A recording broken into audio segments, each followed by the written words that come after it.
Mm.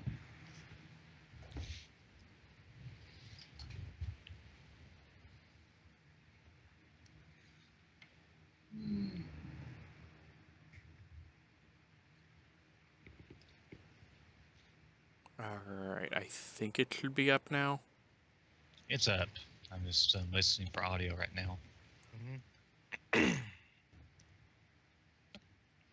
Okay, audio's good. And the layout's fine. Okay. Proper music queued up. Yeah. Make sure Where's about the that. help that, not having the other show in a couple weeks makes that easier.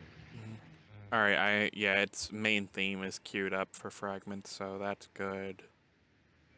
Audio is set correctly. Game is running.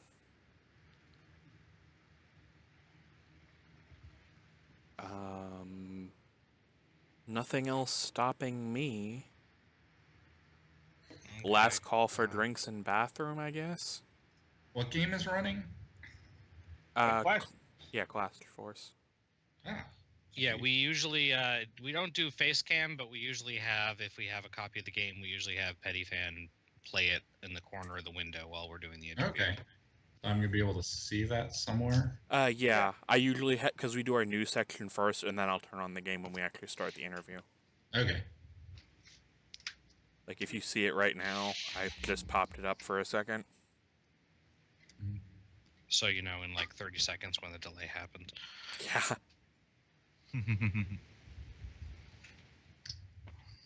Streaming lag. Yep.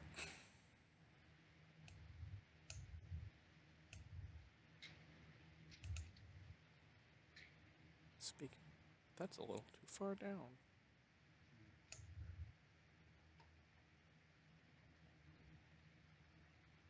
Alright. You go here? I believe I am. Gulix, you have something for the top?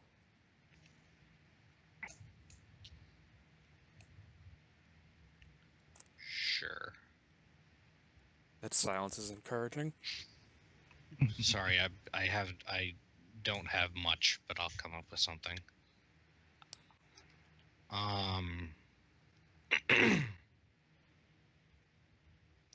You may count away at your leisure. Okay, then we can begin in 5, 4, 3, 2, 1. One fragment of silicon is as good as another.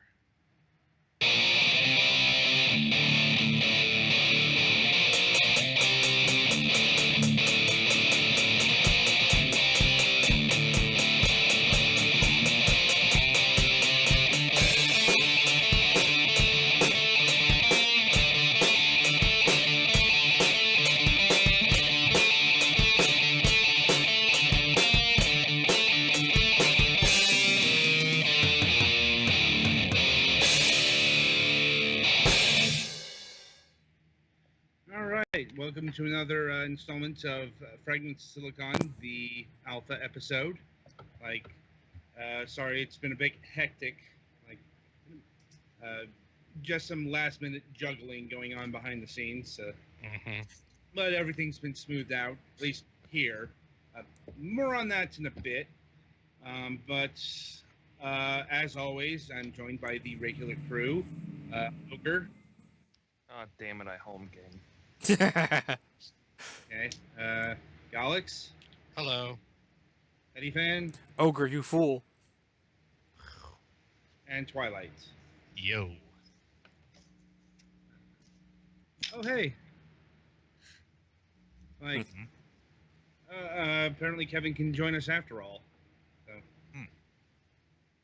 Well, the more the merrier. It's like exactly what happened on Tuesday. Just time differentials. But anyway, like I said, a lot of last-minute juggling going on here. Anyway, Petty Fan, why don't you lead us in with the news? Not really a whole lot's been happening this week, but I am going to be doing a lot of cleaning the end of this week and throughout next week. So that's gonna be fun. So I guess other than that, I beat Sonic Forces this afternoon. Hang on. Yeah, I heard that was really short.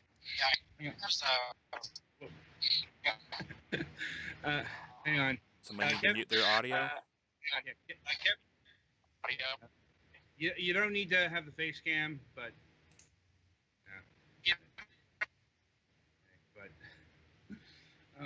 usually this is what happens in the pre-show, but you know, kind of running late here. We good? I don't think so.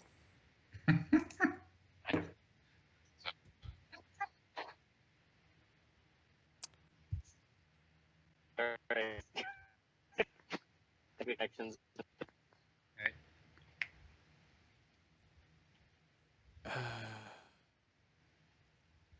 Okay, I think it's the audio issues are gone now. Okay. Not fully, but Yeah. Kevin, you need to have the video on. Like.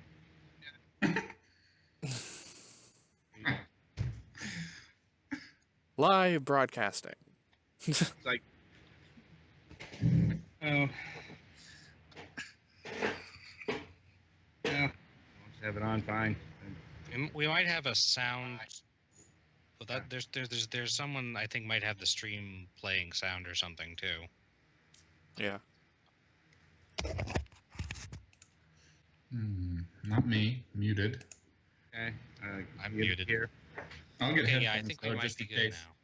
now. All right, I think it's stopped. Yeah, it Seems stopped. to have. All right, so I finished Sonic Forces, so it's not as bad as everyone keeps saying it is. Right. As I said, it seems to be Sonic Lost World tier.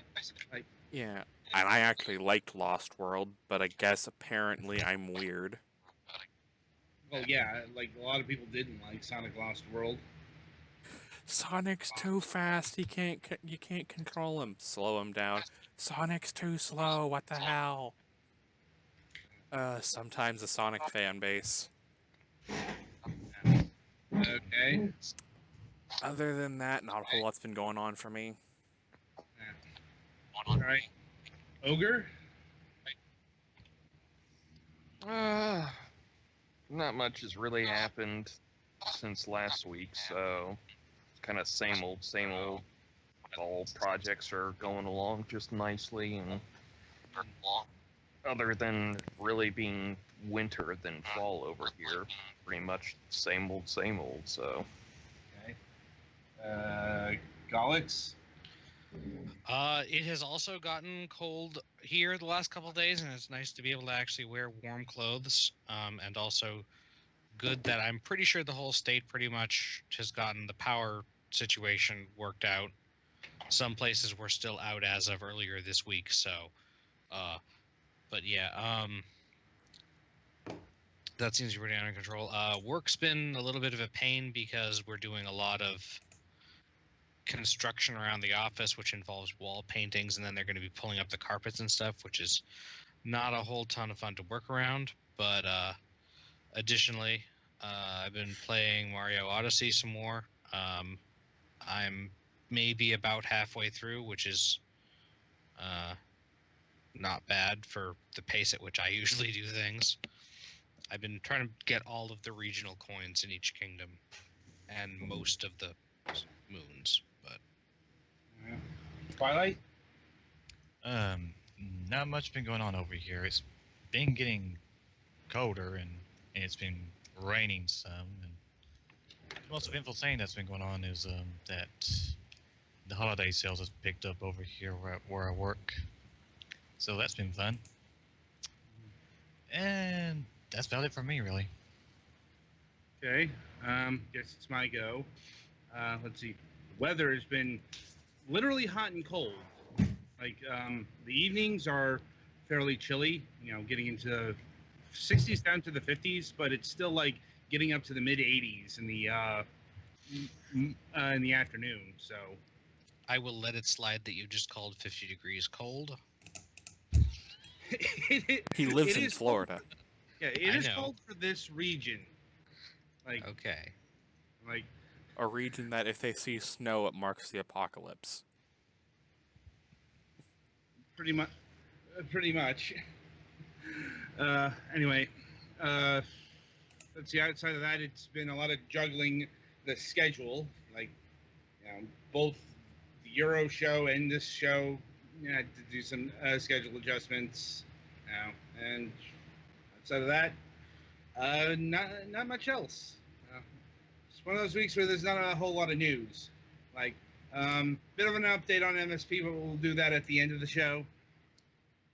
Like, so with that all in mind, merrily we shall roll along to the interview portion of the broadcast. And this week we bring to you Kevin Dressel and Justin Craig of Shiny Dolphin Games. Hooray! I think Kevin disappeared again, though. Yeah, I think he was having some. I'm pretty sure the sound problems we were having were coming from his end, so maybe he's trying to fix that. Yeah, he was driving. Yeah, he was coming in on his smartphone. Yeah. Like, well, hopefully he can rejoin us without all. He's really not important. It's okay. I'm like, I'm not gonna make a statement either way. Like, all right, but in the meantime, like, we do have Justin here, so and we like to begin at the beginning, and we like to ask our guests, how did they get interested in video games, both as a hobby and professionally? Oh my gosh. Well, I wanted to play sports, but my parents forced me to play video games. That's not what happened at all. I got into video games through Sonic, which is probably somewhat apparent through like my game Clash Force. Interestingly enough, I played video games a little bit, but I wasn't super into them until I saw Adventures of Sonic the Hedgehog, which is just not even a good show. But it got me into that series, and then I got into Sega from there, and Nintendo, and on and on. And I don't think my story on how I got into video games is much different than a lot of people's, but how I got into making games. I mean, from the second that I was playing games, I was wanting to make games. I was just always, when I was 4 and I liked Ninja Turtles, I wanted to make my own Ninja Turtles, and whatever. I wanted to make whatever I was into. So I think it was just sort of my creative nature drove me to fall into that. I started making games when I was like, uh-oh, we have an echo again. Yeah, Kevin's back. Kevin, damn it, Kevin. Put on some headphones. What do you think?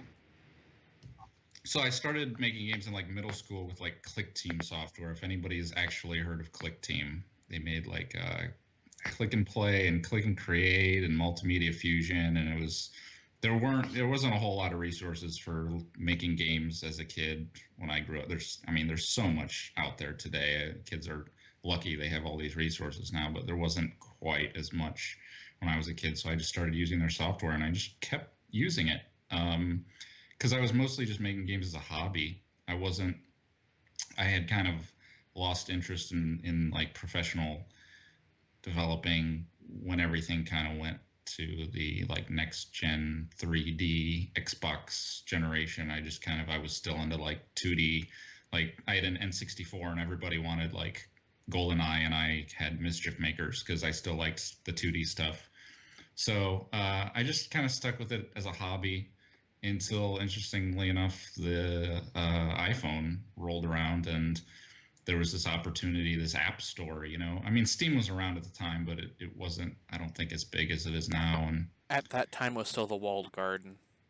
Right, yeah, and that it wasn't even that accessible. And all of a sudden, Apple had a place where people were, it's a weird thing to say, but the notion of paying for digital content is like relatively recent. Until then, like people who downloaded games were doing so, they were pirating them. So it wasn't, so this notion that there was this opportunity in like 2011, 2010 or so to actually develop a game and release it on a something other than PC was just appealing, and that's actually when I started developing Clash Force. Was originally an iOS game, and I don't know, it kind of that's kind of where it began and ended, I guess. Well, I suppose winding a bit back there, yeah, your story is pretty typical outside of getting into games via Adventures of Sonic the Hedgehog. I think. I suppose I have to ask, did you watch the other Sonic series? I did. I didn't find out that existed until later, and my mind was kind of blown that there were these two different Sonic series that had nothing in common other than Jaleel White. So, I liked after I found out about the other series, I was more into that. But yeah, it's a shame you didn't watch it when it was new. Like I remember watching both of them when they were new, and I mean, it was new. I just, I found out about. I mean, it's kid time, so like 6 months is like an eternity. But yeah, it was probably I watched the other one for a while, and then 6 months later I found out there was another one. So it was still, they were probably reruns, but it was still 1993. In like 1993, I think it was still in production then. Like, it's been a while. Like, I think the Sonic series that came later was Sonic Underground. Yep. Yeah, I was a little old for that one, but I remember it. I didn't have cable at the time either. It was on like Sci-Fi Channel or something. I had a brief stint on, I believe it was ABC Saturday morning, and then I got like Sonic Underground was syndicated, like, and that was like '98. Like, yeah, it was when the Dreamcast came out, around there. Yeah, they used to run ads for the Dreamcast back when that was airing. God, I'm old. Like, you were not old enough. You were not outside of the demographic for Sonic Underground. If I'm but I'm still old thinking about the Dreamcast at this point. Fair enough, I suppose. Anyway, so getting back to Clash Force here, what was it like making an action game for a touchscreen? Well, I mean, you have to, respect the limitations of having touch controls. And I was actually surprised at how bad a lot of other touch controls were. I mean, it's never going to be perfect. You're never going to be able to make, a true super challenging platformer, because you have to take that into account. But one of the problems I saw a lot of other games do was that they tried to fit like a whole D-pad on the screen, and that just doesn't work because your hand is constantly slipping to the up and down buttons. Like even Mega Man, they did like a Mega Man 2 port for iOS, and it had a whole D-pad, and it was impossible to play, and they needed to have like the up and down separate from the left and right, and so that sort of informed the design of the game. That's why there's no directional shooting at all, because there's no way you could really do that practically on the iPhone. So it was just about and part of it was there's no vertical scrolling to it. The screen is kind of locked in, so your fingers are always in one place. That's the other problem I see a lot is, with buttons being in the middle of the screen, your hands block half the action, so you kind of have to contain it into this little box, and you just have to kind of tone down the difficulty a little bit. I didn't tone it down too much, but you just have to take into account that the player is going to be messing up on account of the controls once in a while, and kind of sympathize with them. You have to, there's infinite lives, which I think lives are kind of going out of fashion anyway, but this game just had to have infinite lives on a platform like that. Yeah, they finally ditched lives even in Mario, so. Yeah. And Sonic Forces doesn't even have lives anymore. It's kind of a bummer, because that's the thing that you're always after in every game is like Crash Bandicoot. By the time you were at like the 9th level, you had like 107 lives. It was like, but it was so satisfying to have all those lives. So I kind of missed that, but it just, it was just part of the platform that I was aiming for. Yeah, makes sense. Was there ever any thought of making this like an endless runner type of platformer? That I actually kind of started playing around with the endless runner type games, and in fact, that was the first sort of demo I put together. But I looked around and there were so many games like that, and maybe there's a reason. Maybe it's because they sell really well. But I was like, there's not enough games that are, true left to right scrolling, full control sort of platform action games. And so I figured, oh, there's kind of a gap in the market here, and I went for it. But I don't know how big it's really not the biggest demographic on that, and especially probably not anymore at all. But yeah, it wasn't a breakout success or anything. Well, I mean, we've had conversations with other people who have, not necessarily mobile developers, but people who have put out mobile titles, and yeah, that pretty much echoes the sentiments there. Like, especially when it comes to premium apps, as they're called. Like, how much does Clash Force go on iOS? Well, it's not on there anymore. I'm afraid to say it because it's more expensive on PC. But it was 99 cents, which, frankly, was a mistake. It should have been at least $1.99 because 99 cents creates a lot of issues, like the fact that you can't go on sale because you can only go to zero from 99 cents, and you lose out on all that sales traffic that you get going on sale. So I just I made the mistake that I think a lot of indie developers make, which is undervaluing their content. And I figured, hey, it's my first game, it's a simplistic game, I'll just charge $1 for it. But it probably should have been more. Perhaps. It is really hard to value your content on mobile, like because of the audience, and like $1.99 you probably could get away with, especially I think this came out on iOS in 2012. Yeah. It's like, yeah, I think that would have been doable. And like, like $5 is stretching it. Like $10 is just out of the question. Yeah, I mean, I think iOS. I mean, I don't know exactly what iOS is like anymore because that was 5 years ago, and I haven't touched it. I haven't done a whole lot of research into where it's at now. My game was out until about 2014. I had a very slow trickle of sales, and it got to the point where Apple's updates kind of crashed it and created some problems that I was just continually having to figure out how to maintain the game and keep it working. And it got to the point where I was like out of date with my computer, and just to release a new update I would have had to buy a new Mac, and I was like, I'm selling a copy every week. It's just not feasible to keep it on here anymore. It's kind of a bummer, but yeah, that is unfortunate. But iOS tends to break things like with each update. Yep. I think it was like iOS 11 killed all old like 32-bit apps now. Yeah, and I mean, I understand to a degree Apple's got to move forward, and there's no way they can make sure every one of the 12 billion apps is going to work with their new update. But it puts all that on the developers, and the big developers can absorb the costs, and the smaller developers can't. Right. So speaking of development platforms, was this game ever on Android?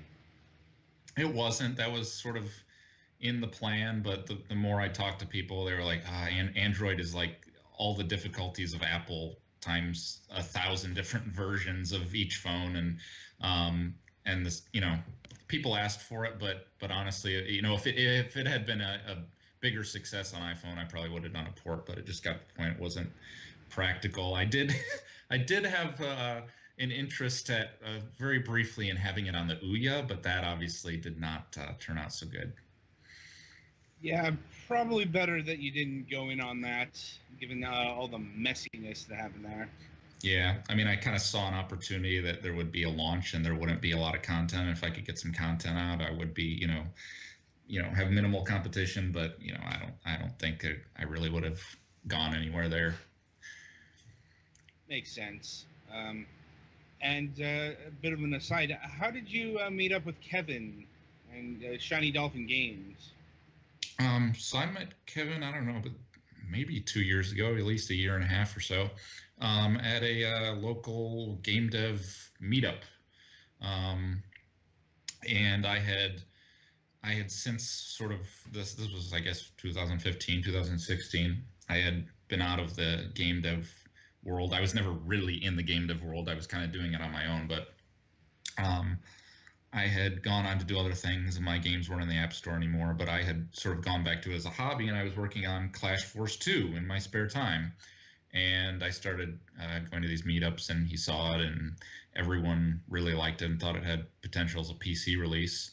And I told him I was trying to implement some stuff I didn't know how to implement, and he offered help. And then we started talking about Clash Force 1 and how it's just sitting on my hard drive. Nobody can play it. Maybe we could, polish it up a little bit and get it out there, and he could help me implement some of the stuff that, and just some of the stuff that we needed to do to port it. And that's kind of where we're at right now. So we're actually working on porting another one of my iOS games from 2012. And once both those games are out and maybe bringing in a trickle of money, we'll put all our focus into Clash Force 2. Okay. And is that Zap Blastum? Zap Blastum is Kevin's 100% Kevin's project. I don't have any specific anything to do with that, other than he's planning to release that. I don't want to speak for him. He's planning to release around the time that we're going to be releasing my other game. So kind of concurrently doing those two things. Yeah, Kevin sent me a message that he wasn't able to connect. He's having too many problems. So okay, unfortunate, but maybe we'll have him on. If Clash Force 2 is a thing. Yeah, it will be, definitely. Okay, you sounded a bit hesitant there. So. No, it's there's actually a demo we released. It's just a short 1-level demo that you can probably find by Googling it. It's basically just a 16-bit version. It's basically sort of how, Contra went from NES to Super NES. We're kind of doing that same transition. It's gonna be a bigger, much more polished game than Clash Force 1, and probably gonna be, over a year before that's done, but.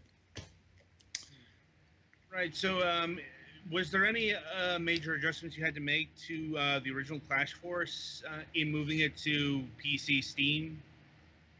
Well, the resolution got shifted around. I wanted to make sure the resolution was divisible into the standard 1920 by 1080. So we had to tweak that, and that resulted in tweaking some of the level design and stuff like that.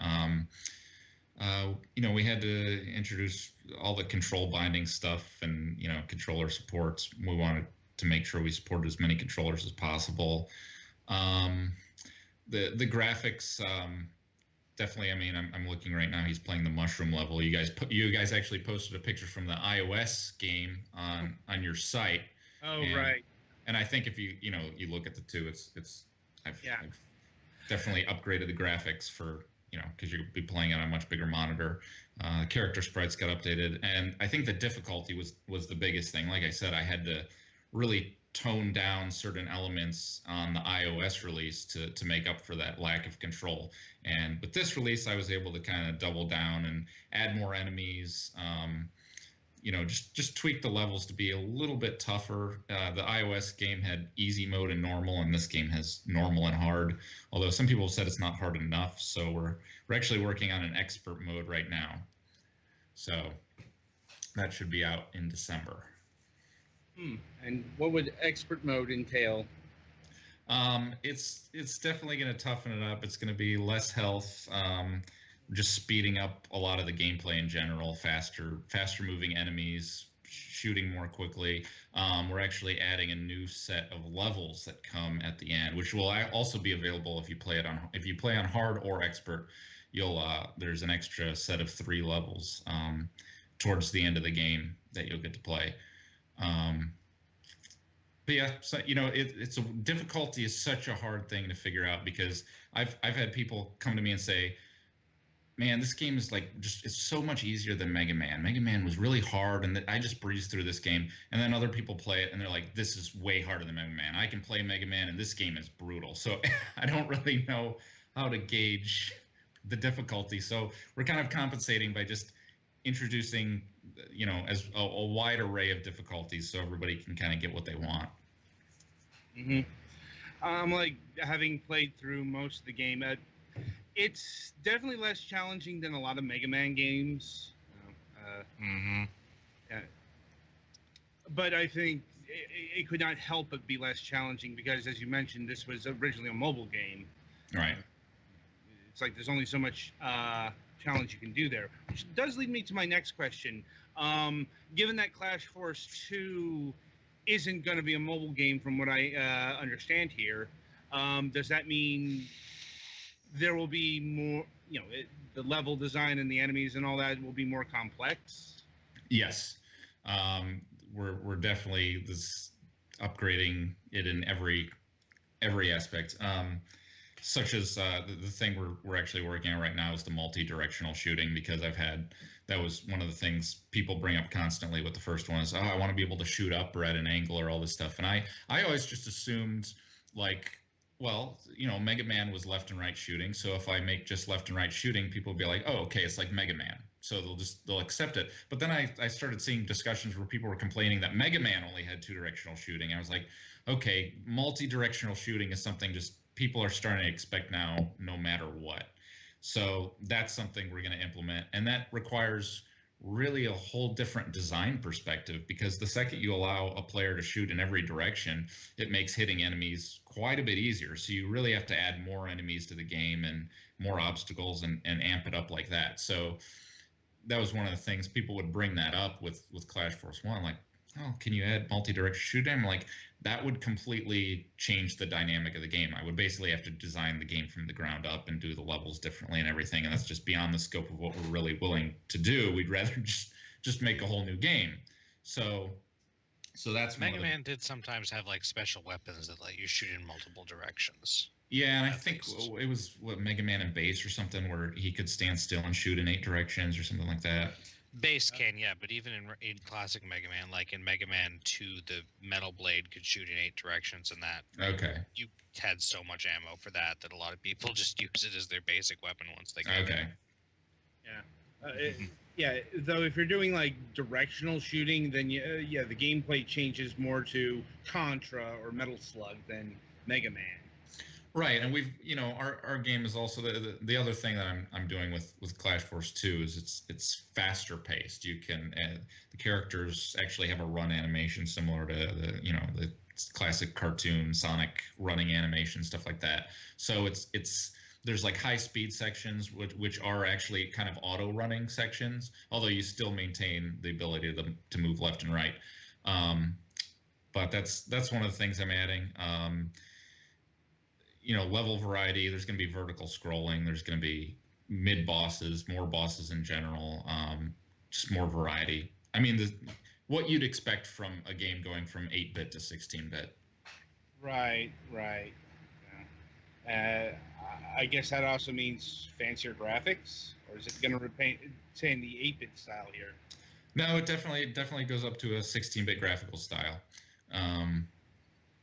And there's a few videos on YouTube that people can look up to see sort of what to expect. Although the demo is still very early and doesn't have things like multi-directional shooting and stuff like that, so it's still fairly simplistic. But it shows in general sort of what we're trying to achieve with this. Right. It's a proof of concept at the very least. Yeah, and I mean it's gotten a good reception. We actually had it. Do you know what Sage is? Sage. It's the Sonic Amateur Games Expo. It's like Sonic fan games, but apparently recently they like opened it up to just indie devs in general, and I think not a lot of people knew that. So I was like, I think we cater to that demographic. Let's put our game in there. So we did, and got a few run through videos on YouTube of it, and people did some write-ups on it, and it was really well received. So, that's our demographic. Petty fan, did you know this was a thing? I did not. Then again, I also don't watch the Sonic fan game scene much. Fair enough. Yeah, I don't. I'm aware of it. I don't keep up with it. I'm more. I'm interested in doing more original stuff. I mean, obviously, this is inspired by Contra and Sonic and all those things, but the desire to make a Sonic game. I think as far as if you want to make a Sonic fan game, I think you've been outdone by Sonic Mania. So I mean, the man's not wrong.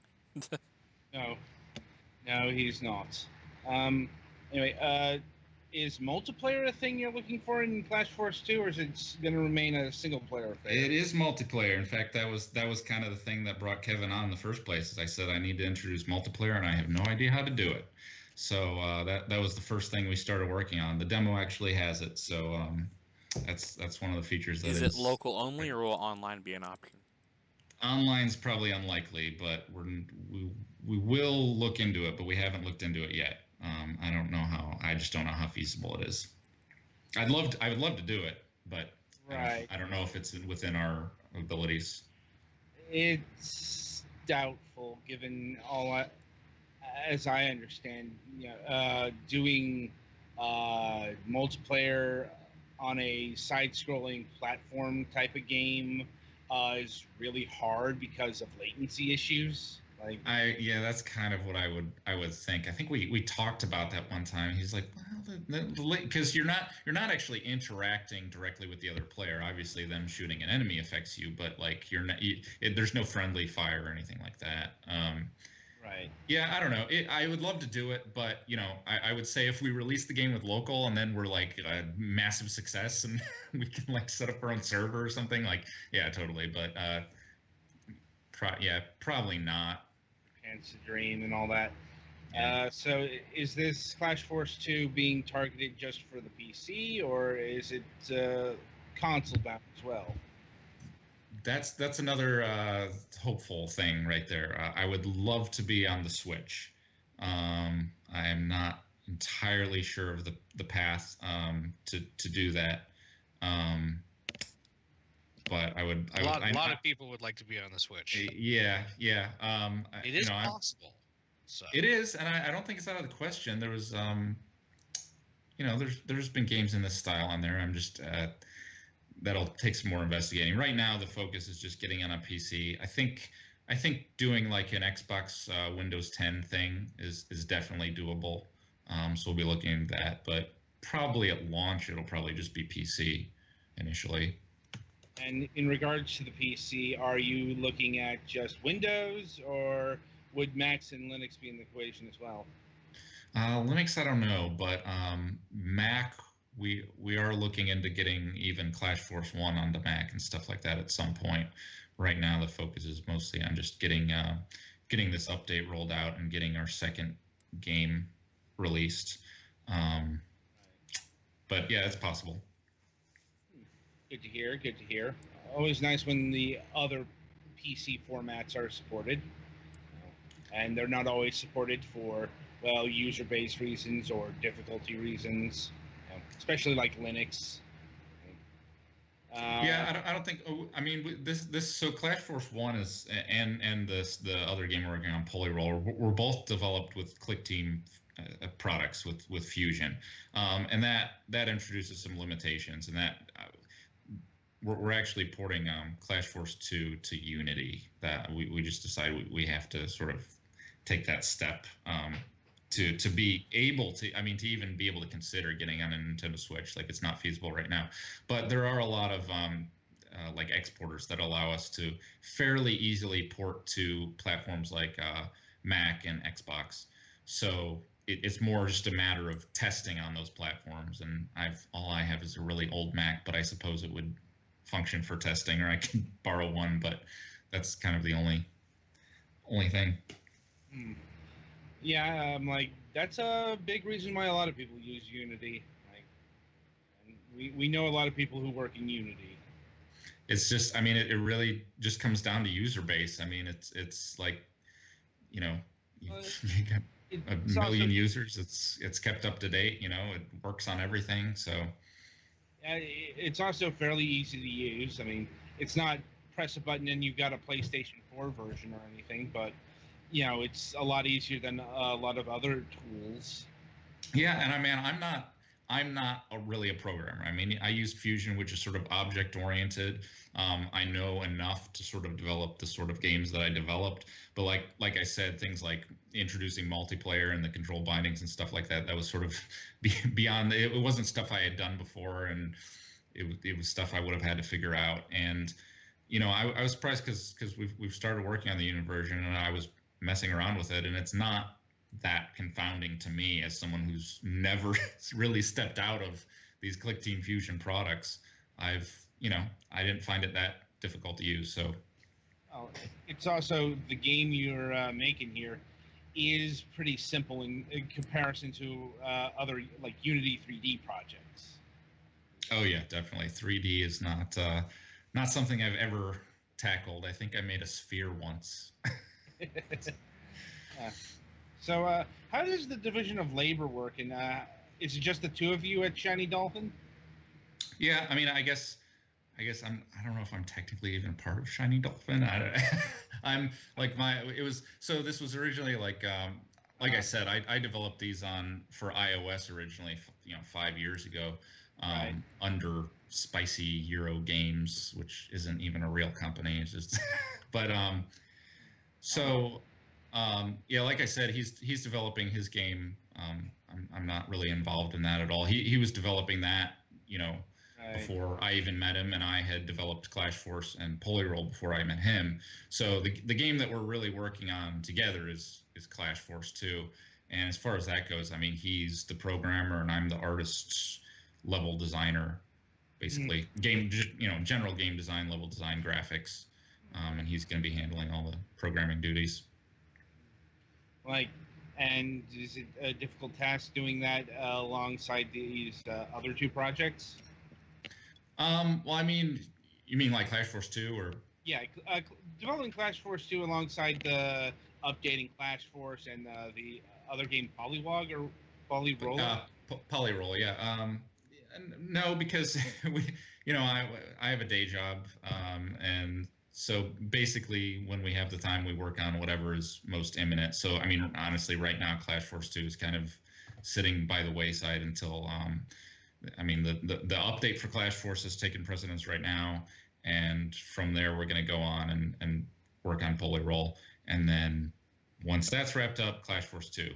As if there's time and there's one of us has less to because with Polyroll, for example, it's mostly graphical updates that need to happen and certain things that I'm sort of in charge of. So if Kevin has time available to him, he'll probably be working on maybe some Clash Force 2 stuff, although right now he's kind of trying to get his game out. So it's just a matter of whatever we think we need to be focused on at that moment, and right now it's trying to get this update rolled out for Clash Force. I see. And I guess we'll end things by asking about your second game. What is Polyroller? It's basically a straight up platformer. It's definitely inspired by like Amiga, Atari ST, computer platformers. There's definitely some Sonic influence there and some Mario influence. And it's a fairly traditional platform game with sort of a rolling, bouncing mechanic to it. It's going to be familiar to anyone who's into Mario or Sonic. But yeah, that was my second iOS game. Sort of an expansion of where I started, sort of tackling a little bit bigger game with a grander scope to it. But yeah, it's been collecting dust on my hard drive, and it's a pretty good game. So we're gonna get it out there. Looking forward to seeing it whenever it releases. Yeah, we're looking at hopefully by March. Okay, that's not too far away. So, Clash Force update in December, Polyrover in March, and Clash Force 2 presumably late 2018. Yeah, presumably it might be a little later than that. We want to pull out all the stops with that one. That's really kind of the impetus for really getting Clash Force and Polyroll out there, is to sort of start just building the brand and the concept and learn the ins and outs of a Steam release and stuff like that. It sounds like a solid plan. Hopefully. All right then, Justin. I'd like to thank you very much for joining us on such very short notice. No problem. Yeah, it's unfortunate that Kevin couldn't be here because of connection issues, but maybe we'll have you back and Kevin on when Poly Roller is ready to be released. Yeah, that'd be great. All right. So the game is Clash Force. It's available now on Steam, going for $5, or $6 if you want to pick up the soundtrack edition. So I don't know if I should say it or not, but we'll be on sale at the for the autumn sale. So if you're holding out, for a discount, you can wait for the autumn sale. All right. Well, we'll address that in our review coming this Sunday.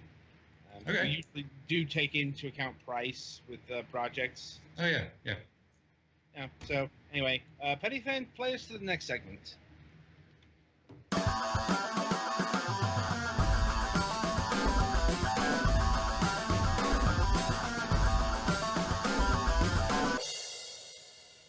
All right. So welcome to the topic of discussion. This week we're talking about Myst. Like, maybe a bit random, but that's mainly because we reviewed a game called Archaea, the Enigmatic Isle. Yeah, like I already forgot the title. Now. Which plays very much like, well, it'll play like Myst kind of once it's a full game. It's just chapter 1 right now, and it's a pretty short introductory chapter. Mm-hmm. Well, it plays like the original Myst. If you know what you're doing, you can breeze through Myst in 45 minutes? Something like that. I mean, the Archaea game you could breeze through in at least 15 minutes, probably less. But Archaea was just a literal fragment of the game. Myst was a big, full 90s PC adventure game. And given that that game cited Myst as its primary influence, I know we've actually talked to the creator of Myst a few years ago. Apparently, the world record Myst speedrun is 1 minute 16 seconds. I assume that's an any percent. It says best ending. Yeah, I'm like, it's not that hard to get the best ending. Mainly because there's not a lot you have to collect in the original Myst. I mean, that was one of the bit of an echo there.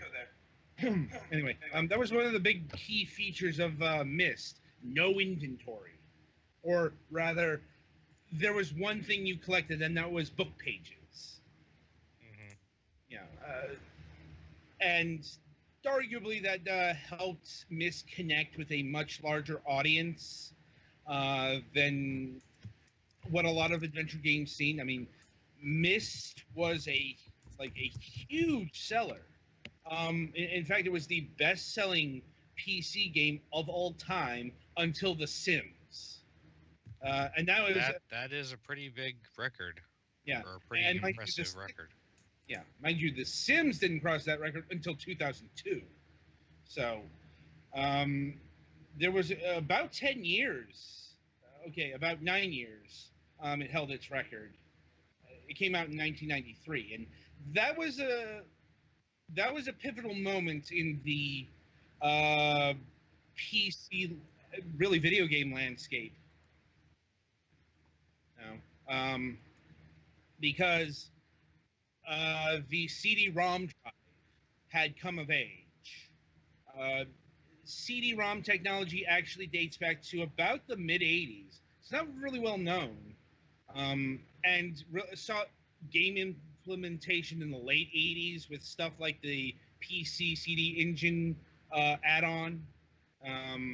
But fairly popular as that was, peripherals are still a niche thing.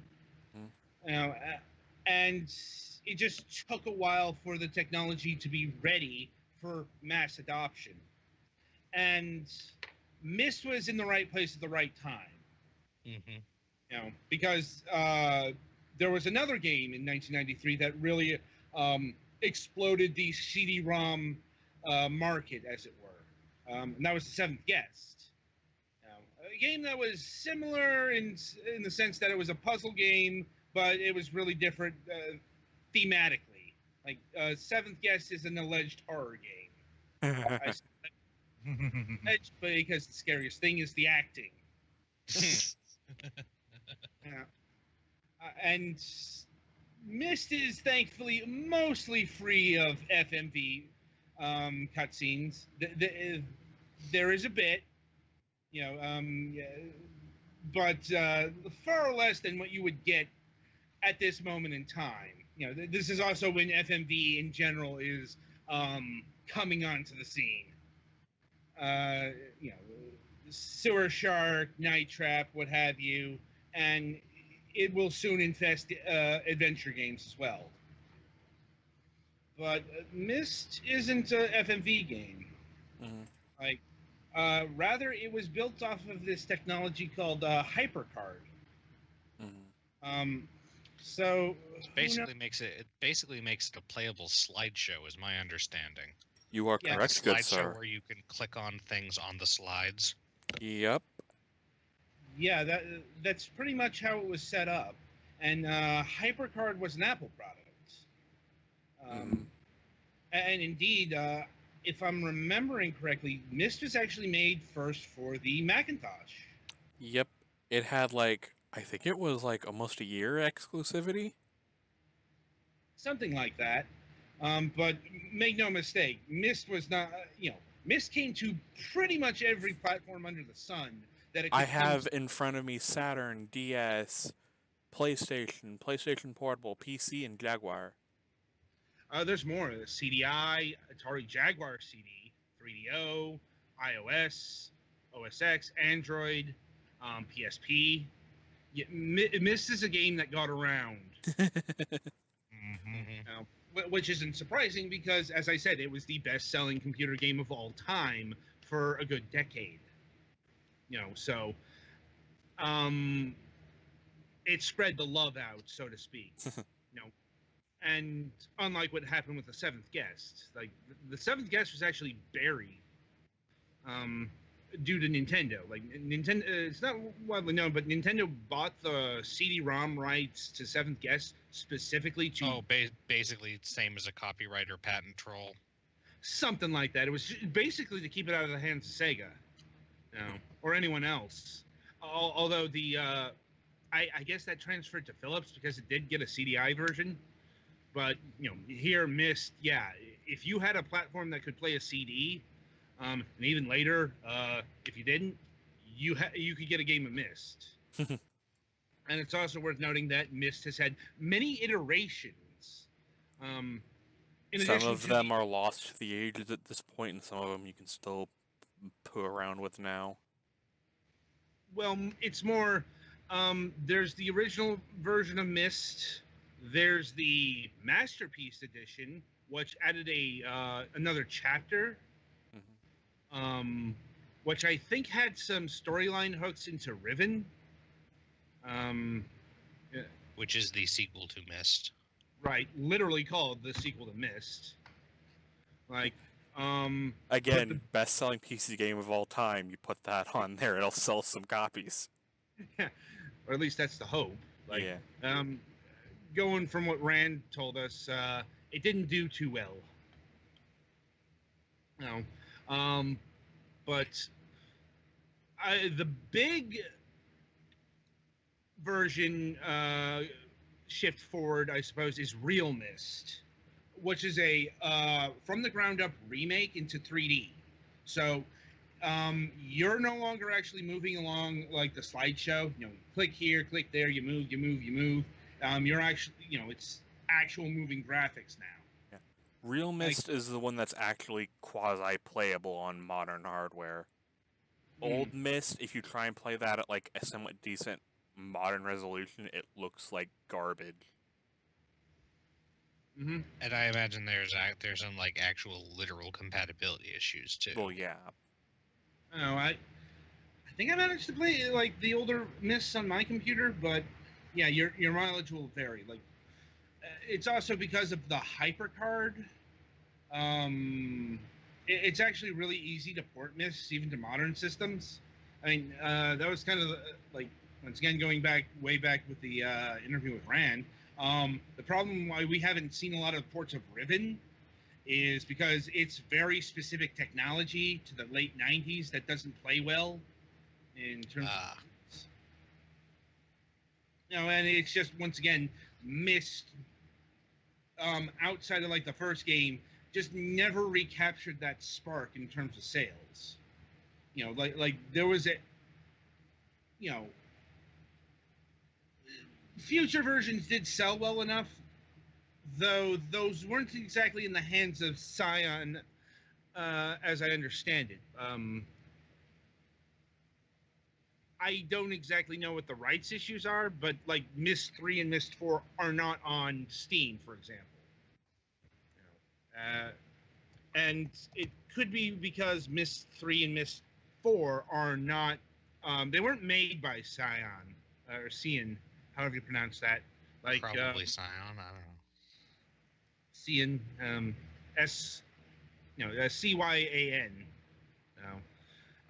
But yeah, Myst 3 Exile was developed by Presto Studios and published by Ubisoft. And Myst 4 was actually developed by Ubisoft Montreal and published by Ubisoft. So presumably Ubisoft still has the rights to those particular versions. Like, I don't know what it would take to get those back. If they desire it.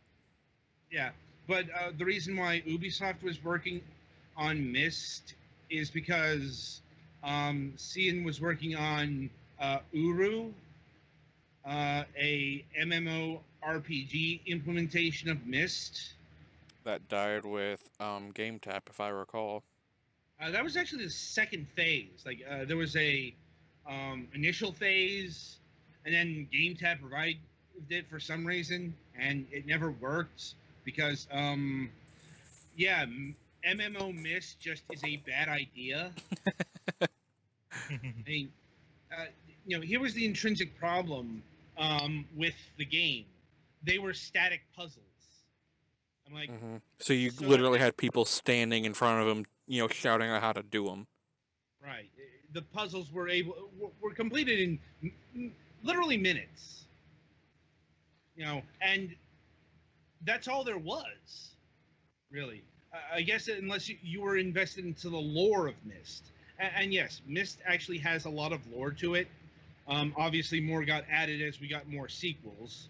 Yeah, I'm not surprised at that with the with a puzzle game. That's pretty much what it has to hold it together, right? Well, yeah, that's the whole book motif.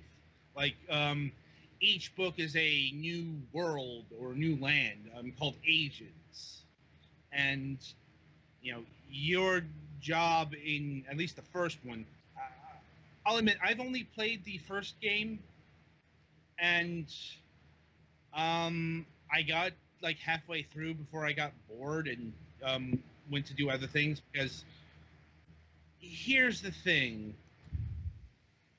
I hate Myst. Or rather, I hate Myst's gameplay. Like, I've never liked this kind of puzzle solution thing. Like, I prefer the story, character-driven, goofy inventory type of point-and-click adventure games rather than the environmental logic puzzle type of puzzle solving that Myst has. Also, when I was young, I tried to play Myst, and our computer didn't have speakers at the time, and yeah, that's another problem with Myst. Yeah, it doesn't have subtitles. Well, it's that, because, and there are some sound puzzles, if I remember correctly. Yeah, there are sound puzzles. It's even worse in Riven, as I understand it. Like, and if you don't see why this is a problem, you have your hearing. It's like, and you have speakers. It's like the deaf cannot complete this game. So that's a bit of an issue. Mm-hmm. It's like obviously you can complete it with the aid of a walkthrough, but in general, Yeah, but where's the fun in that? yeah, in general, you're supposed to avoid that unless you're, I guess, speedrunning or whatever. And the way Myst works is you're supposed to coordinate puzzles with, you find information about a puzzle somewhere else, and then you input it elsewhere, and that will either open up an age, open up the way forward, or you get to your objective, and that's getting the blue or red pages, or blue and red pages. I mean, it's just, if you want to you can only carry one page at a time, and if you want to get the other one, you have to go through the entire age again. It's not that problematic when you've opened up all the puzzles most of the time, although that damn tunnel maze. I think that's about where I ended things. I've seen complete playthroughs, and you get a lot of backstory on who these two characters are, and you can barely see them at first in their books, and they plead to be freed, and your goal is ostensibly to free these people who they are. No, I'm not going to go into spoilers in case, I don't know, someone wants to play this game. It's like, who these people are is kind of central to, well, not just this game, but to the entire mythos of Myst. Their deeds and actions extend wildly beyond this game. I do know that. And Myst was also another reason why it was so accessible. Was it's a very family-friendly game. Like, if you didn't play it at home, you probably played it in school in sometime in the 90s, maybe in the early 2000s. Because it's the kind of thing that ended up on a lot of school school computers. That, like, post Oregon Trail, obviously, but I'm not exactly sure what it was supposed to teach you. Maybe logic, something along those lines. Probably like that, yeah. But I know it was like offered in National Scholastic. That's actually, I got my my copy from a Scholastic book fair. It's also it's very family friendly. Like there's no violence, there's no death states, there's no there isn't really a failure state from what I remember. The worst thing that'll happen to you in Myst is you'll get lost and have no idea what to do. Well, there is actually a fail state, but I won't go into that. But it's like you get trapped. Literally get trapped in the books. It's like, but yeah, it's like Myst was just all about solving environmental puzzles. And it also helped into the 90s aesthetic. A lot of new age sensibilities, which is ironic given the politics of the creators. They're libertarians. So. Yeah, it's like not a combination you see often. Though maybe that's a Pacific Northwest thing. I don't know. It's not important. And Myst wrapped up with Myst 5 End of Ages, which I do have, but have not played yet. So, anyway, in regards to Myst's legacy, some have proclaimed it like the beginning of the end of the adventure game, which is not actually accurate. I mean, if anything... Well, considering that the adventure game has pretty definitively not ended, seeing as how things have gone. Right, but the genre definitely collapsed in the late 90s. Mm-hmm. Now, but that had to do with other factors, mainly like the shift to 3D. Mm-hmm. The early 3D adventure games were not good. Yeah, I'm like, They were objectively not good. even like Grim Fandango back in the day had some issues because high tank controls, like, you know, it took a while for them to figure out how adventure games worked in 3D. And by that time, the scene had changed drastically. Or you had Sierra just shitting the bed with their adventure game properties by, King's Quest: Mask of Destiny. Still one of the worst games I have ever bought. Full regret to this day. Oh yeah, it fucking crashed a laptop of mine. It was that fucking buggy. Yep. Like death crashed or just like crashed? Like the fucking needle went into the hard drive. Oh, no. I'm not sure how that even happens. Jeez. I'm like, there's a reason why King's Quest died after that fucking game. Anyway, and Myst was one of those properties that did survive the transition. Once again, it's probably due to the style. Like, Myst translates pretty well into 3D because you're still doing. It was already very environmental, right? And the realistic thing that is not always that great probably helps. Mm-hmm. Any rate, I think that'll about do it for this discussion. It's like, I wish I had more on the sequels, but as I said, I never played them, and I couldn't get Riven to play on my computer, and Myst 3 and Myst 4 are just missing. No pun intended. Yeah, and Uru Live isn't really accessible much anymore. Actually, Uru Live is still there. Like, all the content's there. It's actually been made free.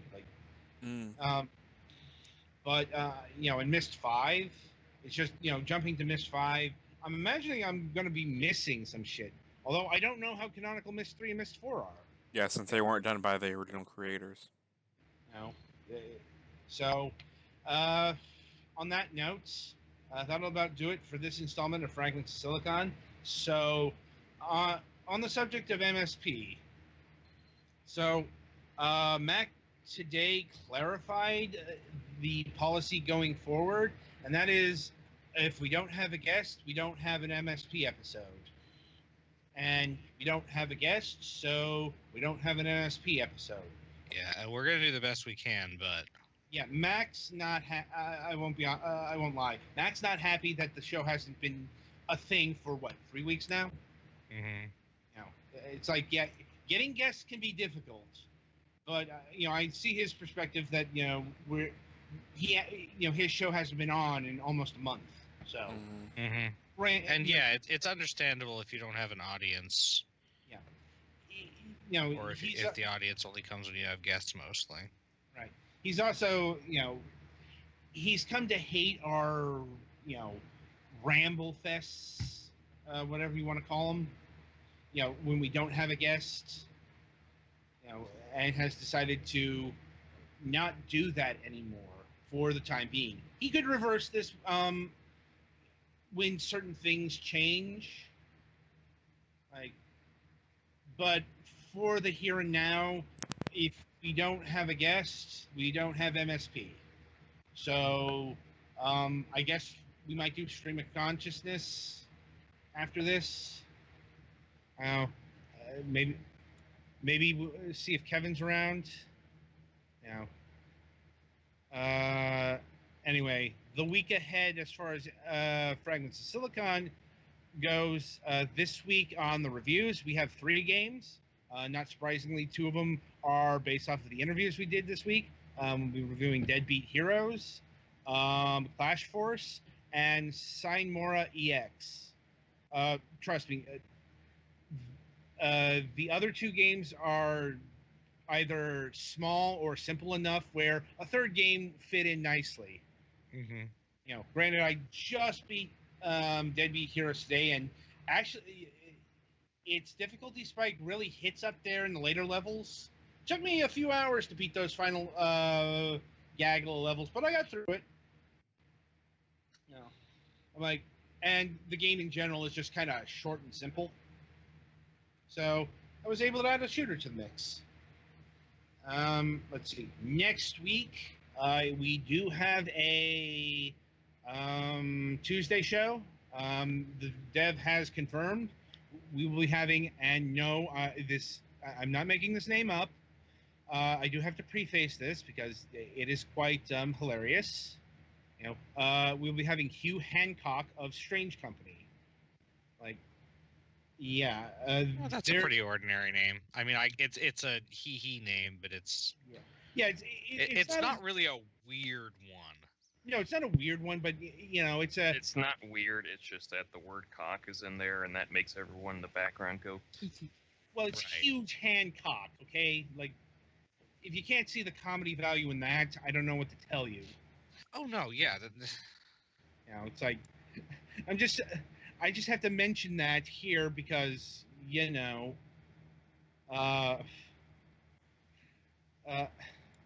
anyway, they're working on a VR game. They said they're going to send footage before the interview. I'm not exactly sure when they're coming. I believe it's Left Hand Path. Like, it's always been awkward with these VR releases because, you know, we don't have VR gear at all. Because VR gear is expensive and our budget is not. Exactly. If somebody wants to donate, I'd also need a whole new computer for that, just saying. Right. It's like, anyway, so next week on our Alpha show, we'll be having Ben Archer of Bishop Games. Hang on here. Yeah, they are developing a 2D platformer called Lightfall. Coming in March 2018 to all platforms. Steam, Xbox One, PlayStation 4, and actually a game confirmed for the Switch as well. Not just wistfully dreaming to be on the Switch. That's cool. So, yeah. From what I've seen, it looks pretty good. I'm hoping we can review it when it gets released. So, that is the week ahead. And I will wish you good gaming.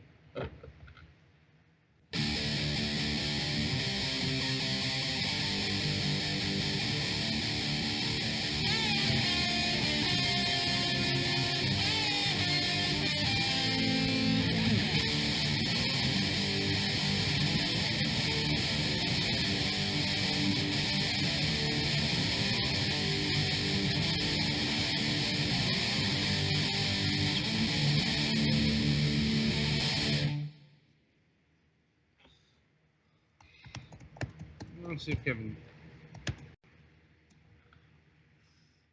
Alright, we're still in the air. I just have the post-show thing up. Okay. All right. Yeah. So welcome to the stream of consciousness. Alright, where's I don't Dot Hack at? I don't know why Mac just isn't leaning on the port site Crucible if we don't have a show. Yeah, he probably wants to do something with us for that, and he probably has a lot of other work to do. But it's kind of important that we talk about politics because you know we had a literal election night. Uh-huh. Yep. And how did that go? He says smugly. And we made off like fucking bandits. Yeah. I'm like, oh jeez. Okay. What happened? It's just been an entire year. Freaking imp came out of nowhere on me.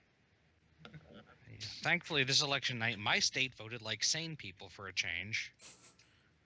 Isn't that just a beautiful middle finger to the whole thing? Like, after our governor vetoed Medicaid expansion like 5 times. I think 6 times. Yeah, it's got a full-on... I Hey, think Kevin. you said it in the video earlier. Hey, yeah. Hear me, So, right?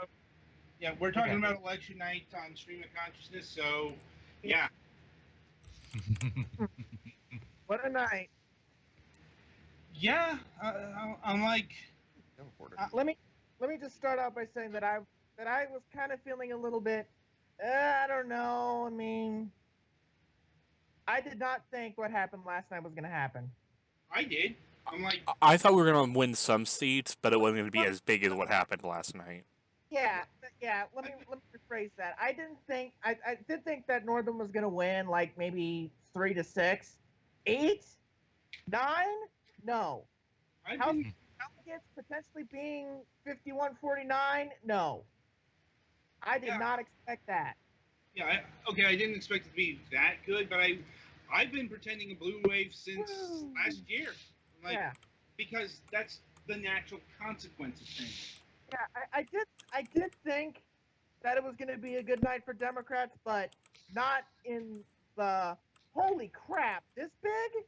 I mean, yeah, we're going to get probably like maybe 6-10 in the House of Delegates, probably. Northern was probably going to win by maybe like 5-6. It was looking like that way the whole time. But man, the way it happened last night, that big, blew away my expectations. Yeah, and you'd figure after people who were supported by Trump got whipped that hard, you'd figure he'd start changing the ship around and not Oh my Oh, god. beat it how harder. fucking- No, That's not Paul the kind Ryan- of person he Yeah. is. Yeah, that's not the kind of person Trump is, and that's not the kind of person that Paul Ryan is, because Paul Ryan went up this morning and said, well, I actually see it that it actually makes our job more important. You know, And everyone with a brain is looking at him and laughing hysterically. like, wait, what? Did you watch the same thing that we did? One Did of you your key legalize? swing states- Yeah, you- one of your key swing states got put into big jeopardy last night. I mean, I also signed the petition for the people's veto of the ranked choice voting, mostly non-implementation thing that we have going on in Maine. yeah, Because Maine was- apparently it's somehow unconstitutional for some vote things. So yeah, Maine was a big thing last night. That Medicaid expansion thing passed. Gonna make it a lot fun up there. well, assuming that the governor actually gives the money. Well, Yeah, that's why I said it's gonna be fun up there. Yeah. Because this is something that passed the Maine legislature 5 times and was vetoed by LePage 5 times. Yeah, That's he can't veto this one outright, I think, but he can still Yeah, Okay, not so- make make the for money it, available. but Yeah. because of how big the win on that initiative was, yeah, there's going to be after effects from that. Good luck with that one, Paul. Good luck with that So, one. yeah, I do have an update on that. So LePage has said that in order to do the Medicaid expansion, they can't raise taxes and they can't dip into the rainy day fund. Yeah, good luck with that one. Yeah. I mean, How long does he have on his fucking? Next year, I really, and yeah, thankfully he's term Thank- limited. thank God you can get he is out of there after next year. Thank God, because LePage is probably the worst of the bunch, and that's saying something considering Christie. But LePage, LePage is like wannabe Christie, yeah, and that's sad. yeah, to me, I don't know if this is true or not. To me, it seems that he's been worse than Christie, because Christie was like for a while like, you know, Well, but Christie's then last better 2 at being years, like civil to human beings. when he wants to be. Yeah, no, he's better at it when Yeah, he but wants to be. right. LePage can't keep his fucking mouth shut. Right. I mean, there's a reason why I think Christie's reelection was a little bit more, other than the whole, Democrats didn't want to challenge him thing. I mean, Christie for a while was like, but then in the last like two years, it's like boom, like I'm out of, like completely lost his mind. LePage has been bad from day one because he just kept running his mouth.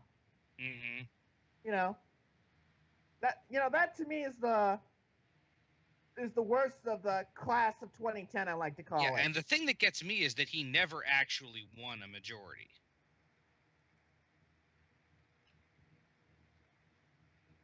He even in his second thing that he got more, yeah, he still doesn't. only. Yeah, he doesn't seem like a governor that won a majority of the popular vote. Well, he didn't. Yeah. He got like 40% in his second one. Yeah. That's like the main reason why ranked choice voting like got where it got, because people are like, no, fuck this. Mm-hmm. Where were the stupid flower pots? Sorry, I'm playing Super Mario Odyssey. Like, everyone else is playing something. Mm-hmm. Well, I'm playing Doom, so And Penny Fan is streaming Dot Hack. Mm-hmm. So how is Dot Hack? Better than Sword Art Online. Gameplay is fine. Story still makes you want to go punch somebody.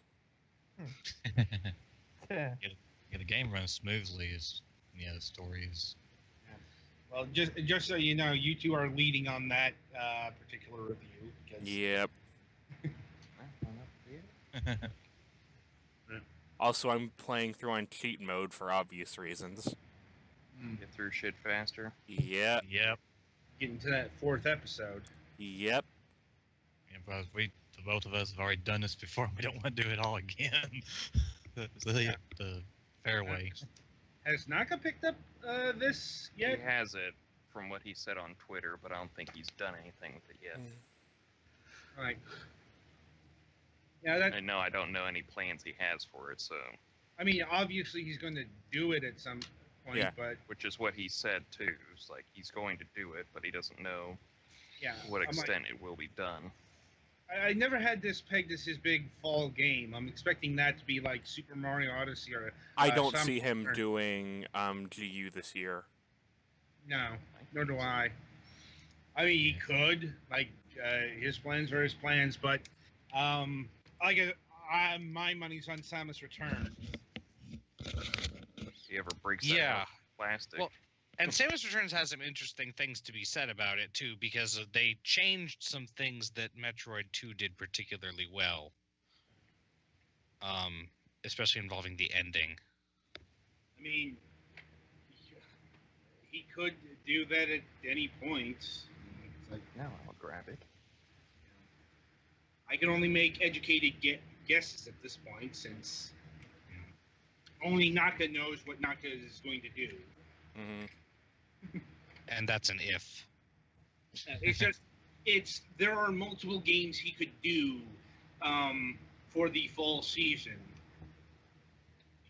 and none of them are incorrect, because we know Naka's going to do Samus Returns. We know he's going to do Last Three Code, kind of deal.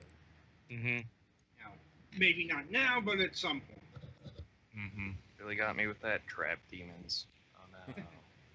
Yeah. Slowly advancing wall of doom that I have a hideaway to get past. Mm. I'm like, I think Final Fantasy 14. No, Doom. Yep. Petty, for the last minute or two, the screen's been black for some reason. I've been having it doing weird, like Oh. the thing was interrupted I things like. think it's doing that for the cutscenes. Oh, I've been in a okay. cutscene, so it has fucking blocking mode built in. Joyous. Ah. Yeah, I noticed that in it wasn't Sonic Forces, it was something the Game Grumps were doing. I noticed that they Sonic way Brought it up Forces- with Sonic Forces. Yeah, because the way Sonic they Forces, record is every not cuts- affected by that. Yeah, Sonic Forces, every cutscene is blocked. Yep. Yeah, no, it was Sonic Forces, and yeah, the way they record it was not effective. Yeah, but If you the thing direct in the corner still capture, happens. yeah, if you do it direct capture, it can't stop you. But if you use the PS4's built-in streaming and and or like built-in record. Which you do. Yeah.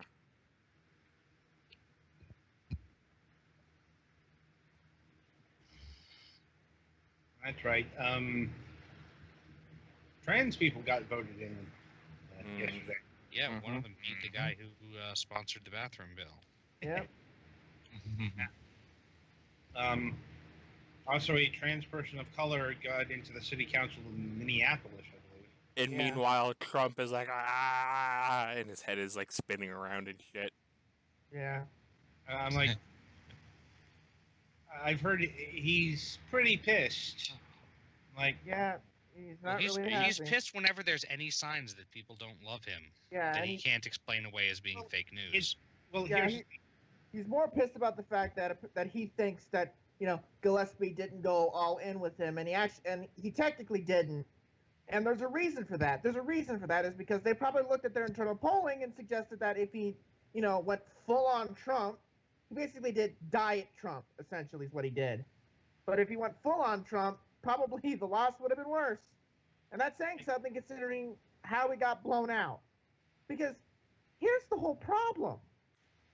Gillespie had to be both a Trumpian for the rural southwest part of the state of Virginia, while being not Trump for the Northern Virginia area, Richmond, and the Hampton Roads area.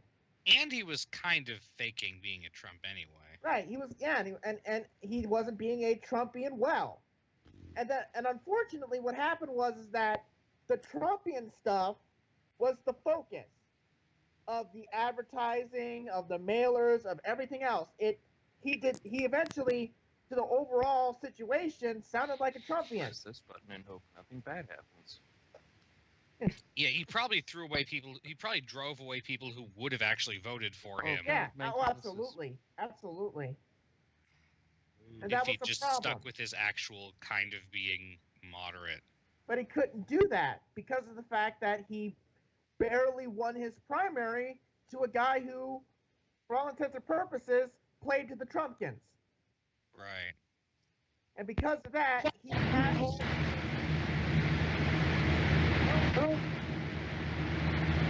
Just like a hurricane. Yeah, the jet engine's back. give that a moment. It'll. Yeah. There we go. Yeah. Whoa. Yeah. That happens when I have to drop out to Yeah. get rid of guests. Yeah, I get you. So apparently that's a Yeah. mess and a half. Yeah.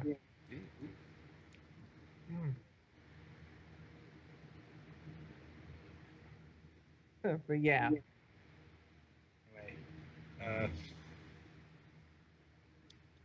we'll see how the momentum goes next month because I'm pretty sure that it's going to be another one of those situations where it's not a win, but it's a closer loss than you would otherwise expect. well, like winning Alabama should give them no comfort because it's goddamn Alabama. Right. The Oh fact- no, they won Alabama. Yeah, it's I like- don't. I'm actually pretty certain that I don't think that Jones is going to win that one simply because there's just too many Republicans out there, and We'll see. I'm like, we'll see. it's- We'll see. I mean, Yeah. if It's Jones wins competitive. that one, hallelujah. But it's competitive. it's that competitive. Yeah. That shouldn't even be a thing. Like, Right.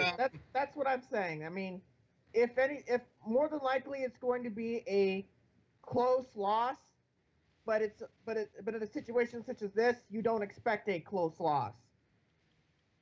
no. Mhm. You know, that's what I'm thinking. I'm thinking it's a loss, but it's not a loss that screws up the momentum. Like the momentum since the beginning of this year has been with the Democrats completely. I know. I'm like, yeah, they lost the special elections, but that's kind of the key of the special elections. They usually, they pick people from safe areas because they don't want those seats to flip. Right. But those losses have been narrower than you expect in those type of districts. Like, And I expect that's probably going to be the same case here. It's going to be a loss, but not a loss that is closer than any Democrat has had in quite some time, because it's been competitive. Right. Okay, let's try this with window capture and see if it still keeps trying to stop me. Why? What are you having a problem with? It keeps giving me a black screen in the capture window Oh, It works. for Yeah. now. Yeah. Wait till we get to a cutscene, then we'll see the truth. yeah. Like, yeah, that's looking like a PlayStation 2 game. They can It's- upscale it all they want, but you're not hiding that level of geometry. The cutscenes do look a lot better though. But yeah, Haseo's original model has that weird thing where it looks like its shoulders have been cut off. Mhm. Like, I need to block out, don't I? like, hopefully Cyrus can make January, because I really want to know why they remade this, but not the Not original. the good games. Well, good story. Yeah, like, why GU? That's the one that came after the original, and Yeah. you know, the originals are kind of hard to get. Okay, Yeah. GU Yeah. kind of hard to get as well, but Quarantine, last I looked, is about $100. I'm sure, like, yeah, if you put any copies of Dot Hack up there, they're gonna, you're gonna get a couple $100. Mm-hmm. Now, Mhm. even if you don't have the complete series, because sure there are those who want to complete theirs. Insert joke about immersion breaking because the world was apparently played with keyboards and just a headset. Actually, I think it was play with controllers. Yeah. Drop. Yeah, controllers, but you know what I mean. It wasn't actually full Full on. immersive VR. Virtual reality, yeah. Ogre dropped. Oh boy. I'm guessing his internet It's either- detached again. It's either that or Doom crashed his computer. Possible. Like, speaking of Doom, Nintendo Switch version comes out in 2 days. Mm-hmm. Yeah, it's on my list of games to get when I have like money. Fair enough. The fuck is this money thing you speak of? It's a myth.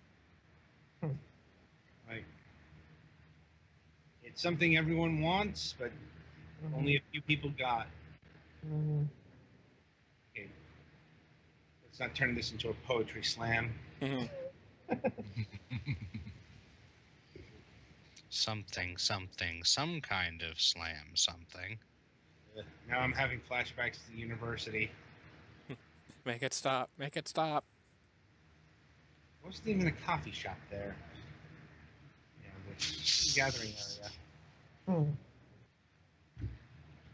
Never really understood why that was a thing.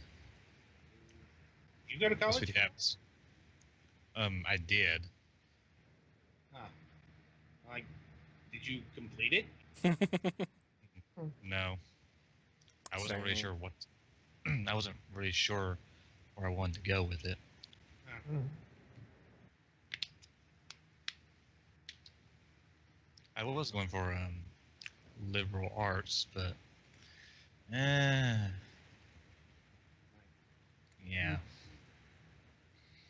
Life is strange. yeah. Alright, that's a cutscene.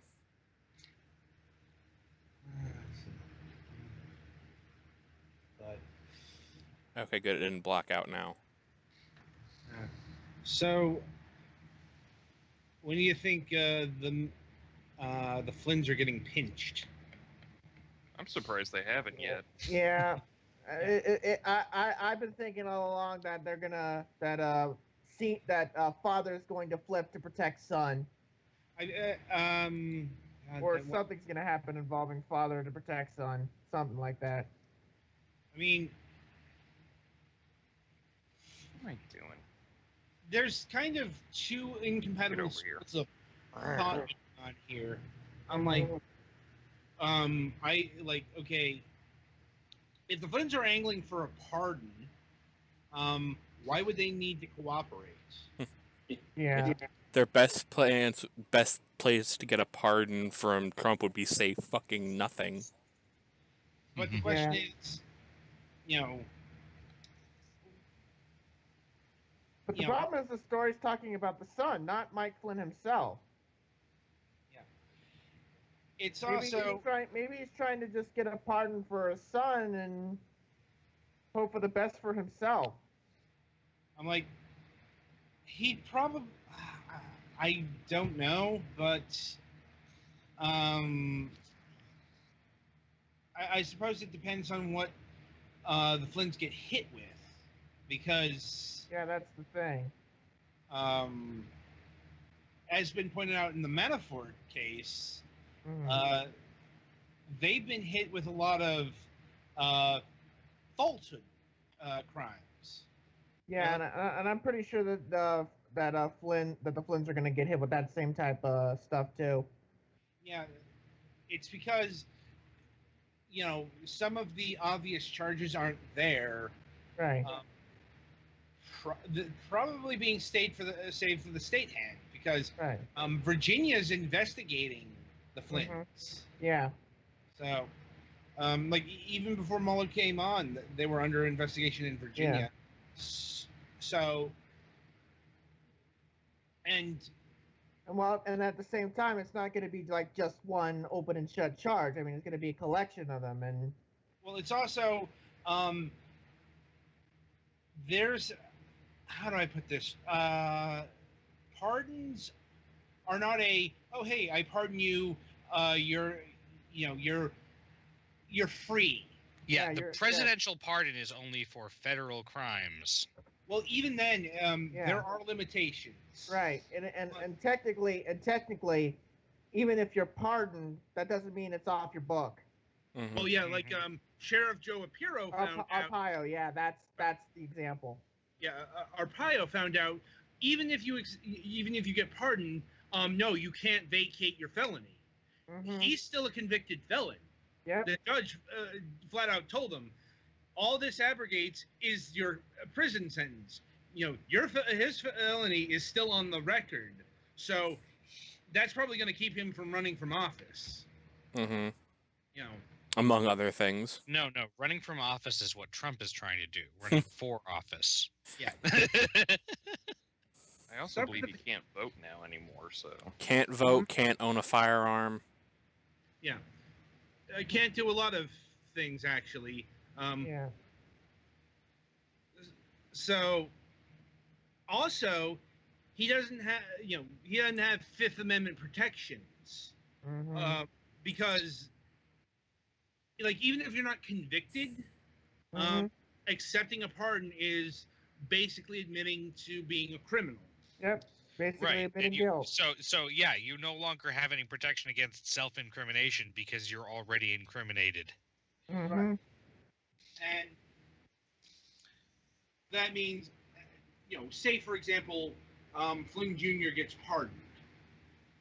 That means he can be compelled to testify against his father. Yep.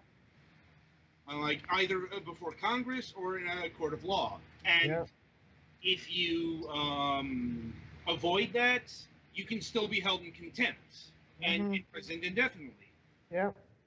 Heck, Mike Flynn Sr. could be pardoned, and he might be compelled to testify in another case. Yeah, going on that. So, and it's also issuing pardons. It also matters when charges are brought up. Let's say Corey Lewandowski gets pardoned tomorrow. Yeah. As a supposition. Whatever federal charges he might have been up for, the state can bring those same charges again. A state could bring the same charges.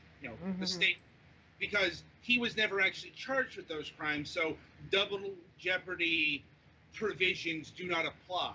Right. It only applies if you're charged and convicted.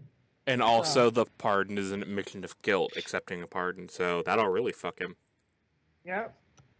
So, And there's the, I think it is predicated on the separate sovereign clause, like, but yeah, this is why it's suspected that charges are being held back against Manafort, is because in case Trump pardons for what he's up for here, New York AG just, charges him with, the tax fraud and the, outright, and the other stuff he hasn't been charged for yet. So, I think that's, it's one thing that the fucking hate machine doesn't really understand. These are really smart people. Yep. And this is only the stuff we know. I'm pretty sure there's a lot of stuff we don't. Oh yeah. I'm like, there seems to be like 7 sealed indictments. Yeah, there's sealed indictments along with the ones that were unsealed. Yeah, it's like, and they're after like nobody knew about Papadopoulos. That was just a shock to the system. Yeah, we had a feeling that Manafort was about to get. Manafort was like, he was flat out told that he was going to get indicted. Yeah, Papadopoulos was like, wait, who? Wait, what? Yeah, and I imagine Sam Clovis is probably close here now, since he was Papadopoulos' advisor or supervisor. Yeah. Now, thank God he's not going to be the fucking top, quote unquote, scientist of the FDA. Yeah, that was no, it's the USDA. Yeah, he had to get out of that. There was no way he would be able to be a part of this, legal drama while at the same time being a top player in a major federal agency. I mean, that you just can't have that. Well, the fewer top scientists we have that don't believe in science, the better. Yeah, yeah. At this point. Yeah. And like they're getting scared.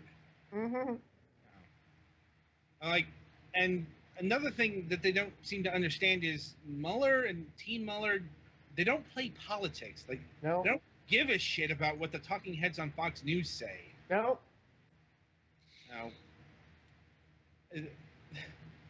I'm like, apparently. Let's just say we've seen a lot more of the players involved than we have seen of Mueller's team. Yeah. That tells you all you need to know. I'm still hoping Hannity somehow gets indicted in all this. I'm hoping a lot of people get indicted through all of this. Yeah. There's a lot of people I want to see in prison. Like, don't we all? Yeah. Like, it's like pretty much everyone who's working for Trump, down the list. It's a lot like the Bush administration, although there actually seems to be a higher chance of these people ending up in prison. Yeah. Stupid. Well, that's because the Bush people were, like, good at their jobs. I know. That's because yeah, they're a lot better at the evil thing than these people are. Oh yeah. I'm like, I still maintain that those fuckers should have been brought before the Hague on war crimes charges. Like, they are fucking war criminals, and they should be fucking in prison at the least, executed at the worst. Yeah. Like, is treason still an executable offense? Yes, but probably, but treason is not really applicable in most situations. Yeah, treason is very specific. Very. For one thing, it requires the country to be in like a declared war, I think. It's also, they have to actually be like an agent of the, a foreign agent as well, and so on and so forth. But like, treason charges really don't need to be brought up against Manafort or Flynn. Like, there's enough shit that they did that they will be hung out to dry. Yeah, they'll pretty much get de facto life sentences at this point. Yeah. There's so much stuff. Yeah. Like, it will be interesting to see when the Flynn card gets played. Because Yeah. how could it not? Yeah. I mean, The fact that Flynn is worried about his son at this point, yeah, I think the card is about At to be least- played. We just don't know when. at least Flynn's, Flynn Senior smartened up and disappeared, as Yeah. opposed to Carter Page, Jester at Large. Oh my God, he is singing. He is priceless. He's singing, and he's fucking nuts. He's singing. Like, did you beat? He's not. Let's just say he's not singing. He's yapping out the mouth. Yeah, I'm like, did you read some of the shit? Yeah, yeah. Like, It got Trey Gowdy to start going. What the? Wait a minute. It's like, no. Yeah, I'm like, it's like, there's a reason, like, you bring a lawyer to these things. There's a reason like- you have a lawyer. Period. Like, but hey, if he wants to, Yeah, if he wants to sing, let him sing. dig that hole. I'm fine. Can him the power shovel. Let's go, boys. Dig the grave, baby. Dig the grave. Dig one right next to you for Trump while you're at it. Mhm. My favorite part was him trying to figure out if he was pleading the fifth or not. He was God, that just was pleading the fifth priceless. on some. Yeah, he's just pleading the fifth on some things, but on other things, no, I'm not pleading the fifth. I'll tell you everything. Yeah, it's like, and that's not how you plead the fifth. No, it's not. You like- shut your fucking trap. Yeah, it's like I plead the fifth. I plead the fifth to every single question. It's not, oh, I plead the fifth with these documents, but I'll answer these questions right here in full. No. It's I plead the fifth. I plead the fifth. I plead the fifth all the way down the line until the guys say, oh, you plead the fifth. There's nothing to talk about here. Yeah, I'm like, here's the thing. Pleading the fifth only works in the actual submission of documents, not withholding the documents. And he still had the fucking document with him. Yep, he still has documents. And he talked about them. And it's like, I'm dude, watching if the you're gonna action. plead the fifth, you plead the fifth. Yeah, And if I'm you plead watching the fifth, it doesn't last like 5 hours. That hearing lasted. I'm watching the lawyers and the lawyer reporters just going nuts over this. Yeah. Watching them like, no, you fucking idiot.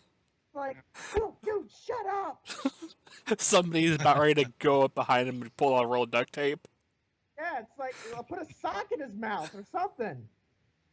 They come up to him and said, hey, I mean, shut up.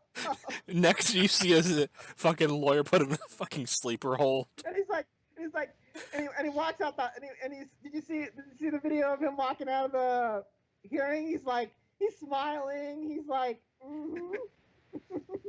he's like, I didn't do anything wrong. I just, did what I wanted to do. Not knowing that he's basically made everybody go nuts. Like, Walking around a freaking bucket hat. so meanwhile, this is heating up. The Uh-oh. the impending Republican Civil War. Yeah, Steve Bannon showed up on Fox tonight. His resignation. Yeah, it's like tax cuts haven't fallen apart yet, but It's pretty much there at this point. New Jersey and New York Republicans are pretty much saying, no, you're not going to take away the state and local tax break. Thank you very much. I've heard California Republicans grumbling as well.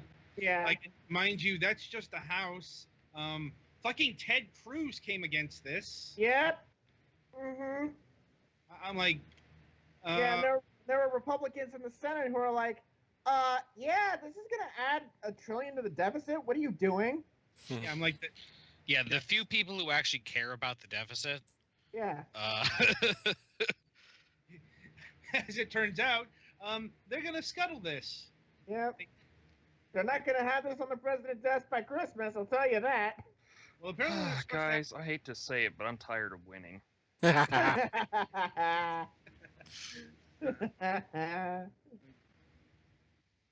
Well, appar- we're going to keep getting wins at this point.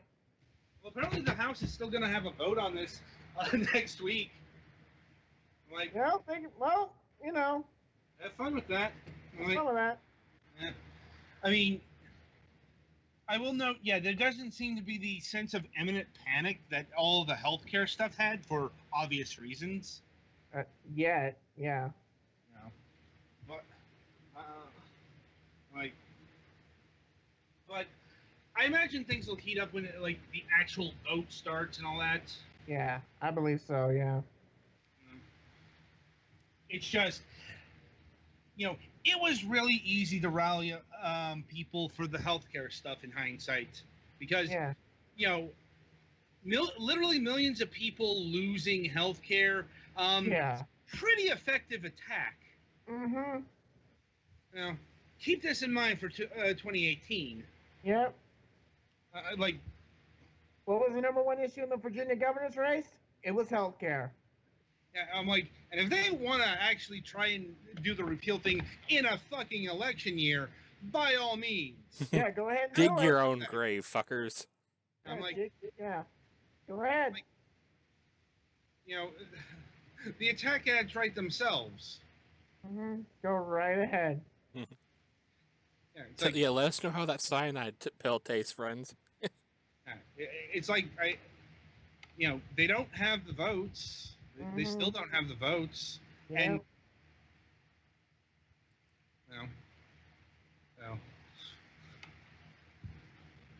yeah.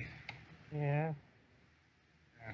Like, and it was also nice that election night sucked the energy out of a fucking Trump speech. Yeah, that's just good to see. Like, So, it's like we're at the point where we're actually glad when he goes on a fucking international trip. mm-hmm. It actually calms things down. I mean, Yeah. yeah, he's going to be a national embarrassment, but you know, Hey. He's a national embarrassment anyway.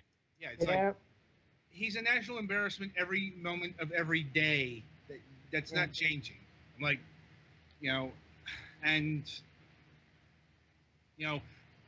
put him to work. Mm-hmm. That seems to calm things down somewhat Yeah. when he doesn't have time to be on the Yeah. shitter. Yeah. You know. Some work. I'll be honest. I hope this trip kills him. Like, One of these trips is gonna kill him at this point. well, I mean, he's apparently already getting winded and shit. Yeah.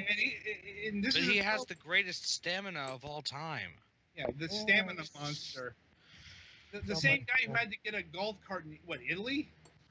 Yeah. Oh yeah, that's right. I forgot about that.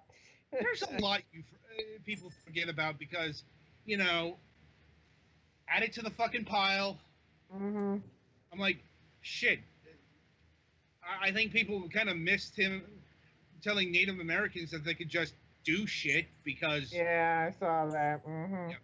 it's like, that's a violation of oath of office. We're just going to add that to the Go fucking ahead. Go pile. ahead and do it. I'm not gonna stop you. Go ahead and do it. It's like, wait, what? I'm like, that's not how this works. That's, What that's happened not how now? it works. If that's how it worked, then things would be a lot different in our community right now. Oh, hey, Linkara's getting married. Yeah. Yeah, Yeah, good for him. Nash mentioned that because he explained at the end of the video that it was going to be no video next week, and then Nash said that, and I was like, huh, well, that makes sense now. Yeah, I'm like, he said it was a vacation, but I'm like, well, Nash kind of spilled the beans there. Well, it's because canonically in story, he's not not doing anything like that, so. Right. It's just good for him. Good for him. Yep. Also, what were you guys just Review- talking reviewers about? with meta stories are weird. What were we talking about? You said something that was a violation of oath of office. Oh, apparently in like June, he met with heads of Native American tribes. Uh-huh. And I think it was over like mineral rights or something, and he's just like, "Go ahead and dig. I'm not gonna stop you."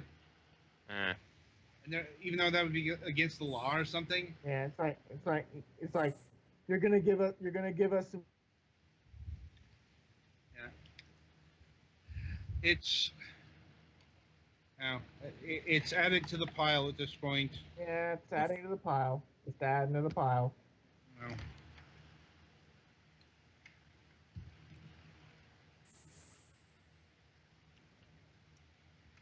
Well, like, To be quite honest, I'm just glad that the holidays are coming up too. What, for Trump to say more stupid shit? No, I don't. Nah, I think it actually might quiet things down just a bit too, because you don't want to screw around with the holidays. I mean, Besides, if he's yeah, shooting his mouth off about the war on Christmas, it'll be nothing new. yeah, it'll be nothing new. It'll just be Everybody knows presidential, which all is of like, the stupid war on Christmas arguments. Yeah.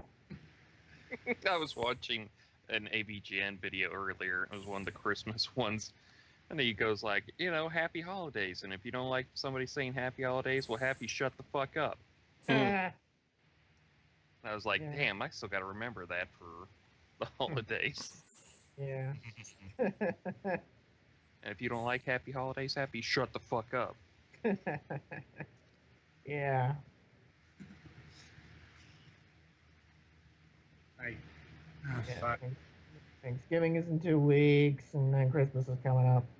Like, Sebastian Gorka is apparently heading to Fox News. Like, To the surprise of absolutely nobody.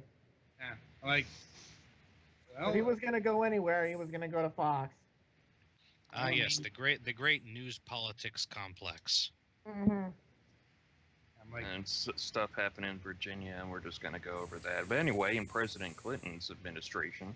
oh, Tucker Carlson. A couple seconds. Ed Gillespie is lost in Virginia. We'll maybe, possibly, not really, talk about it later. In the meantime, in Clinton world,